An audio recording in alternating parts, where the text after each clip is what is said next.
What's up, you guys? Welcome back to Support Group Gaming. I'm a therapist who games, and today we are going to be reviewing God of War 2018 and God of War Ragnarok. And the reason why we're going to review both instead of reviewing them separately is because they're pretty much the same game, except Ragnarok just continues the story. But the combat, gameplay, everything is pretty much the same. So we're just going to go ahead and review them both. But before we do that, if you guys can do me a favor and hit that like and subscribe button, it helps the channel out a ton. And my philosophy is if you enjoy the vibe, why not like and subscribe? So let's get into it. God of War 2018 was released, as the name suggests.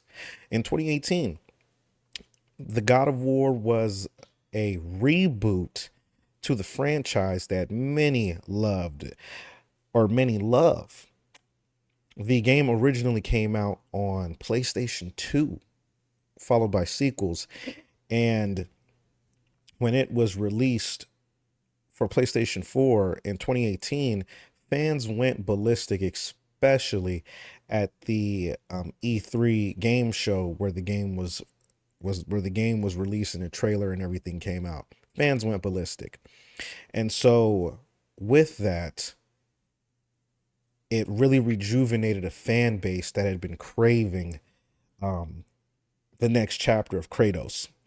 And so, like I said, this game was a reboot. The last game came out for which was God of War 3, and that came out for the PlayStation 3. And the franchise had felt like it needed a new jolt. A lot of fans had kind of began to get a little tired of the same old same. The formula was the same. Just the whole it was just a big old hack and slasher. And while it was great, fans just kind of got over it.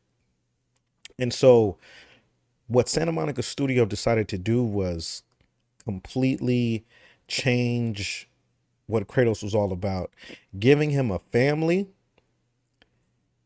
giving him a beard, and moving the series from Greece and Greek mythology over to Scandinavia and Norse mythology and the Norse gods and stuff like that. And so what a lot of people don't know is that God of War 4 takes place 150 years after God of War 3. So at the end of, 3, where Kratos disappeared after everybody thought he was done for, he turns up here in Scandinavia with the family where he said, he wanted to just go live as a man without all of the God stuff. And so this game centers around Kratos and his son Atreus. And so I'm not going to mention other character names because this is a spoiler free review, but just know that the game is pretty much centered around Kratos and Atreus. In part 1, Atreus is a very young kid, and as you get to Ragnarok, he becomes a little older. So let's talk about the story. And again, it's going to be spoiler free. God of War 2018 starts off with Atreus's mom and Kratos' wife dying. We don't see how she died, but the game starts off with her passing, and the plot of the game is pretty much Kratos and Atreus spreading her ashes. Her wish was for them to spread her ashes over the tallest point in the tallest mountain, of the land. And as the journey sets out to do that, of course, you come across all kind of different characters, allies, foes, and things like that. And the game is pretty much, as Kratos and Atreus are doing their thing, Atreus is learning more and more about who he is and why his mom sent him on that journey. And so pretty much part one ends, and then 3 years later, Ragnarok begins, the game. And pretty much Ragnarok, the story of the Ragnarok game is pretty much Atreus continuing learning who he is and just kind of developing his character.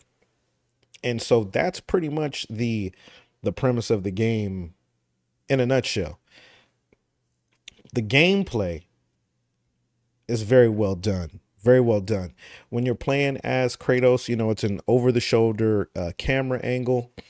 The weapon that Kratos uses is different than the ones he's used before. He actually uses Leviathan axe in this game instead of his blades. But as the game goes on, he begins to use different weapons and things like that. What's really cool about this is Atreus is like he's like an AI assistant, and so he helps Kratos. You can use buttons to command him to attack when you need like some assistance, some cover fire. Atreus uses his bow, and so like if you need him to shoot somebody at long distance, all you gotta do is press a button and he'll do that.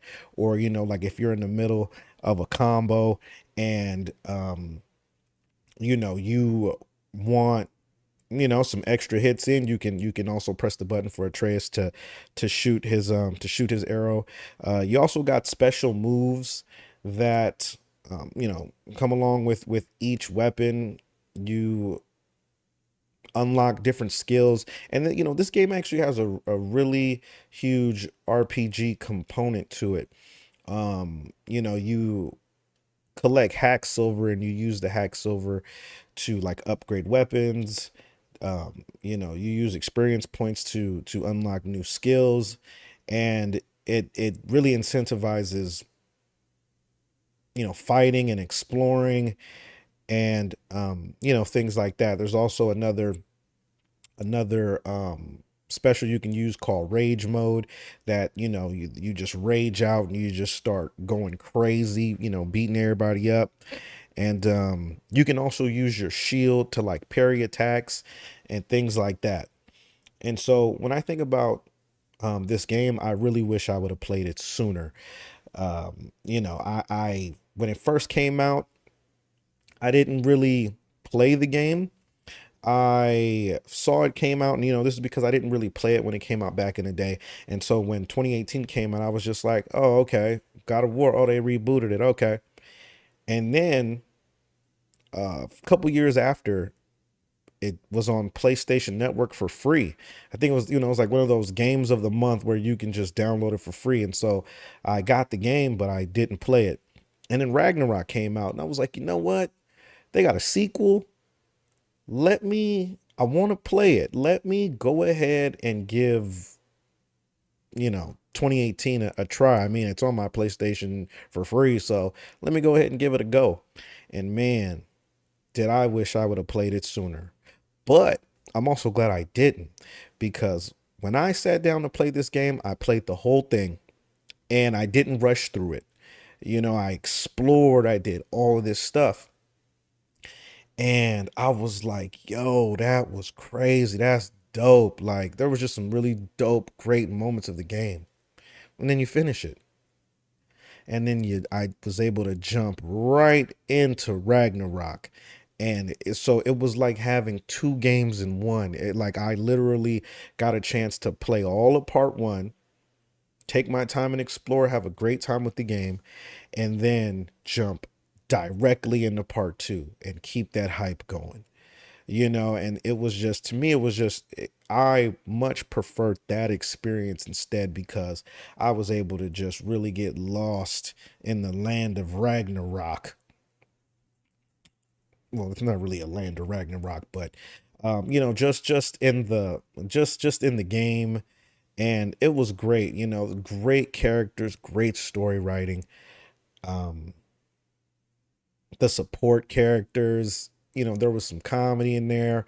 There was some real challenging parenting moments. There were some times where you could really feel the challenge that Kratos has as a parent. This guy was, I mean, granted, he had a family before, while he was, in Greece and stuff. But like this was like his redemption as a father. And so, there were times where he really struggled with, I want to, I need to teach you how to be tough. I don't want to be too soft on you. I don't even know how to do this. And there were some times where like, he like you can see he really wanted to like be affectionate, but it was almost like he didn't know how, or he just didn't want to show that side. But again, I'm just really glad that I had a chance to experience this game just from beginning to end. And it was amazing. So you guys let me know what you think in the comments. If you played this game, and what were your thoughts about it? What was your experience like? And if you didn't, does this video make you want to give it a shot? So if you got to the point in this video, you are the MVP. I appreciate you. And I will see you guys next time. Don't forget to hit that like and subscribe button. And I'll see you guys next time here at Support Group Gaming. Once again, I'm a therapist through games. And you guys take care. Until next time. Peace.